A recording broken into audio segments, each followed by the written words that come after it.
Você já descobriu que para criar o seu negócio digital de longo prazo, você precisa de pessoas. Então você já abandonou a ideia aí de trabalhar sozinho e você precisa criar um time. Mas como criar um time? Como fazer com que as pessoas se motivem? Como ajudar o crescimento dessas pessoas no seu próprio negócio? E se esse assunto é do seu interesse, eu recomendo que você assista até o fim. Olha, eu vou contar um pouco da minha história pessoal, de como tudo aconteceu com o Webmentor, para eu te contextualizar por que eu estou falando sobre crescimento e contratação e você entender que você precisa de um time. Lá em 2015, quando eu finalmente decidi pedir demissão da empresa que eu trabalhava, a Hotmart, eu me uni com a Luciana, minha sócia, e também a minha mulher, minha esposa, e a gente abriu a Webmentor. Inicialmente, nós tínhamos o sonho de poder ser nômades digitais e viajar pelo mundo e ter a liberdade que a gente sempre sonhou. E confesso para você que durante o primeiro ano e o ano e meio isso foi muito legal. Nós dois trabalhávamos de casa e aí envolve outros desafios que provavelmente você que está trabalhando de casa ou tem intenções de trabalhar de casa certamente sabe, que tem a ver com convívio. Então, por mais que nós trabalhávamos de casa e a gente viajasse, o fato da gente conviver ali naquele espaço confinado, os dois, gerou um certo tipo de desgaste. Talvez você não trabalhe com as suas... Trabalhe e more com a sua sócia. Na verdade, talvez você não seja casado aí com a sua sócia, o que é bem possível. Mas se você está trabalhando com uma pessoa, e exclusivamente os dois, talvez de casa ou não, certamente envolve alguns desafios que você não está preparado para eles. E depois de um ano e meio, quando nós começamos a entender qual que era o nosso propósito, onde a gente queria chegar com essa história de produtos digitais, e nós entendemos que a gente queria realmente criar uma empresa, contratar pessoas e pensar no legado, ou seja, eu estou criando um negócio que pode durar por décadas, a gente entendeu que finalmente precisávamos estabelecer o escritório da Webmentor e começar a contratar pessoas. Mas isso não vem com tutorial, não é como essa máquina que eu estou gravando aqui agora, que vem com um manual explicando passo a passo o que fazer para você estar vendo esse vídeo agora. Criar uma empresa, criar um escritório e contratar pessoas é algo que ninguém te ensina e ao mesmo tempo você tem que aprender a respeito disso. Então, as nossas primeiras contratações, infelizmente, não deu certo. Ninguém daquela primeira fase continuou na empresa até hoje, por N motivos diferentes. Então, tanto do ponto de vista daquela pessoa que entrou, quanto da nossa perspectiva também, uma vez que hoje, olhando para trás, eu não considero que eu acertei no método de recrutamento e no processo da escolha daquelas pessoas. Eu não deveria ter escolhido aquelas pessoas, mas hoje eu enxergo isso com a maturidade depois de 4 anos, mas como que eu posso transmitir para você a importância de você já entender que você precisa fazer um processo de recrutamento correto e que você precisa saber lidar com as pessoas ao longo do tempo. Eu queria, nesse vídeo, que você tivesse a oportunidade de atravessar o tempo, de você não precisar passar por todo esse aprendizado que eu e a Luciana tivemos que passar ao longo de 4 anos para chegar com esse nível de maturidade para te dar um conselho. Se você escutar isso com afinco e tiver muita atenção nisso, talvez você não terá os mesmos problemas que eu tive, mesmo que você esteja começando a sua empresa. Qual que é o principal ponto de contratação? Primeiro que existe uma necessidade operacional.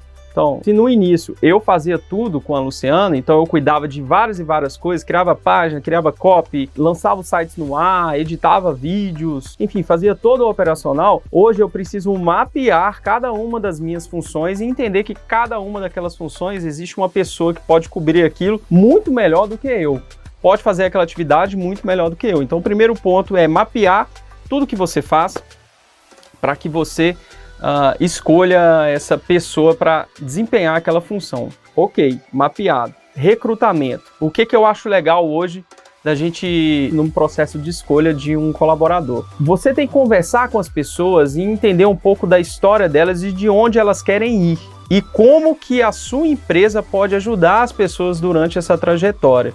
E aí a gente vai conversar sobre perspectivas de futuro mesmo. Então é legal você escutar o outro e entender quais são os sonhos e como que você pode colaborar para a formação e o crescimento daquela pessoa, inclusive trazendo o ambiente da sua empresa para que aquilo faça parte do sonho da pessoa também, da possibilidade do crescimento e da ascensão na sua própria empresa. A conversa hoje em dia ela é muito mais focada num direcionamento subjetivo do que objetivo. O operacional é importante, definir se aquela pessoa sabe fazer aquelas tarefas é importante, senão eu não contrataria ela, mas não é isso que é o fator definitivo que vai fazer tomar a decisão de contratar alguém. Eu quero escutar aquela pessoa, quero saber onde ela quer chegar e quero ver se a minha empresa pode colaborar para esse futuro que essa pessoa está escolhendo ou até mesmo fazer parte do nosso sonho também. Beleza, esse é um aspecto bem importante aí sobre recrutamento, mas você contratou a pessoa, ok. O que acontece ao longo do tempo? Precisa de criar um ambiente de feedback, um ambiente de liderança. E isso é difícil para uma empresa que está crescendo rapidamente. Quanto mais pessoas você contrata, menos tempo você tem para dar uma atenção especial para todo mundo que precisa. E normalmente as pessoas precisam de você. E isso é difícil, porque você tem que lidar talvez com 20, 30, 40 pessoas e precisa ter um momento de atenção para cada uma delas. Quando você tiver a oportunidade de sentar com calma e ter uma conversa com aquela pessoa, que aquela conversa ela seja verdadeira, que aquela conversa seja integral.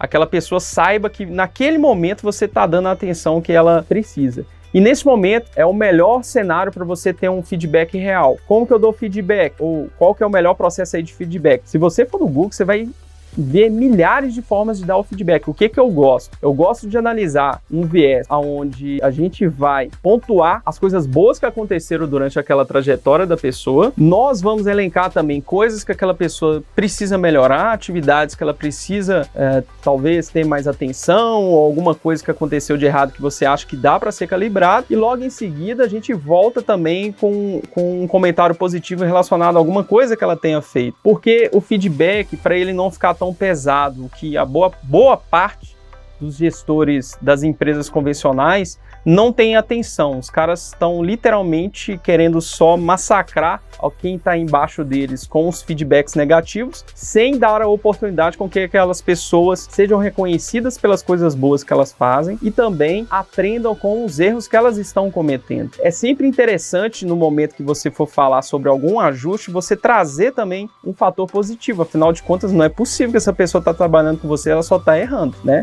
Vamos ser sinceros. E por que você só olha para os erros delas ao invés de também olhar os acertos? Então é interessante você ser uma pessoa justa, né? Então sempre trazer o aspecto positivo no negativo, depois um positivo nessas conversas. E a conversa, ela sempre tem que terminar com um sentido inspiracional, do tipo, pô, eu tô acertando aqui, mas eu posso melhorar ali no que o meu gestor falou.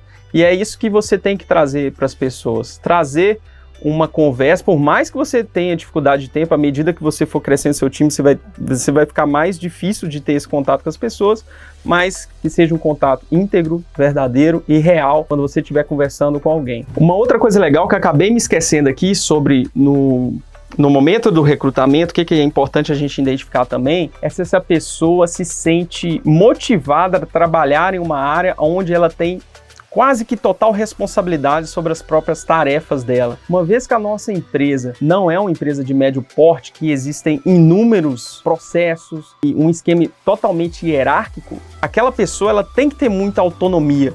E é super interessante que você observe se aquela pessoa na entrevista consegue ter a autonomia que essa área necessita. E claro que essa pessoa tem que demonstrar também a vontade dela de crescer e enxergar um futuro com você onde talvez ela se veja como uma líder ou gerenciando pessoas ou crescendo junto com a empresa. É legal a gente tentar observar esses pontos também no momento que a gente está recrutando, tá bom? Espero que essas dicas ajudem você no momento que você está vivendo. E se realmente te ajudou, eu queria te fazer um convite para você se inscrever no canal, ativar o sininho, deixar seu comentário, assim a gente bate um papo. Também me segue lá no Instagram, Volpone Rodrigo, pode me mandar direct e aí a gente se vê no próximo vídeo, beleza? Até o próximo.